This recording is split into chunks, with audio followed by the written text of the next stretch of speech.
Saurashtra zone vibrant સમિટને સફળ બનાવવા માટે રાજકોટમાં તડામાર તૈયારીઓ શરૂ કરી દેવાઈ છે। આ સંદર્ભે પ્રભારી મંત્રી જીતુ વાઘાણીની અધ્યક્ષતામાં જિલ્લા કલેક્ટર કચેરી ખાતે મહત્વપૂર્ણ બેઠક યોજાઈ, જેમાં સાંસદ પરસોત્તમ રૂપાલા, રામ મોકરિયા સહિત રેન્જ આઈજી, પોલીસ કમિશનર અને મનપાના પદાધિકારીઓ ઉપસ્થિત રહ્યા।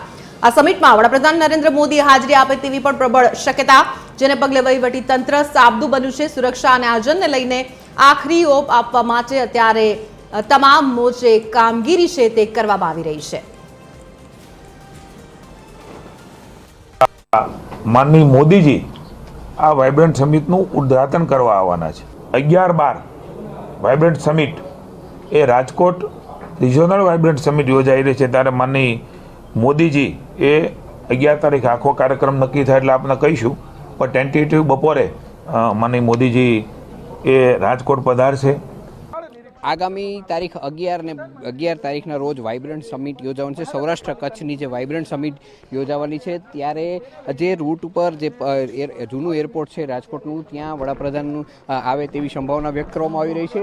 તેને લઈ અત્યારે જે પ્રભારી મંત્રી છે જીતુભાઈ વાઘાણી સહિતના સાંસદ, ધારાસભ્યો સહિતના આગેવાનો જૂના એરપોર્ટ ઉપર પહોંચ્યા છે। જે રૂટ ઉપર જે નિરીક્ષણ કરવાના, જે રૂટ ઉપર જવાના છે તે રૂટ ઉપર હાલ જે સમીક્ષા કરવામાં, નિરીક્ષણ કરવામાં આવી રહ્યું છે, ત્યારે જે પ્રભારી મંત્રી છે, સાંસદ છે, મહાનગરપાલિકાના જિલ્લા વિકાસ કલેક્ટરના સહિતના પદાધિકારીઓ, અધિકારીઓ અહીં પહોંચી ચૂક્યા છે અને જે રૂટ છે, રૂટ ઉપર જે આ રોડ શો યોજાવાનો છે તે નિરીક્ષણ કરવા માટે પહોંચી ગયા છે। પોલીસ પણ સાથે છે કે કઈ રીતના રૂટની કામગીરી કરવામાં આવશે, આ રૂટનું કઈ રીતના આખું સંચાલન થશે, તેના માટેની આ વ્યવસ્થા જોવા માટે જે પ્રભારી રાજકોટના પ્રભારી છે જીતુભાઈ વાઘાણી સહિતના જે સાંસદ સભ્યો, ધારાસભ્યો અહીં પહોંચી ગયા છે। રૂટનું નિરીક્ષણ કરી છે। દ્રશ્યો આપ જે જોઈ રહ્યા છો કે જે રીતના રૂટ કઈ રીતના થશે તેનું નિરીક્ષણ કરી રહ્યા છે। સાંસદ રૂપાલા હોય, રામભાઈ મોકરિયા હોય, ધારાસભ્યો હોય સહિતના તમામ આગેવાનો અહીં પહોંચી ચૂક્યા છે અને કયા રૂટ ઉપર કઈ રીતના જવાશે તેના માટે નિરીક્ષણ નક્કી કરવું, રૂપરેખા માટેનું પણ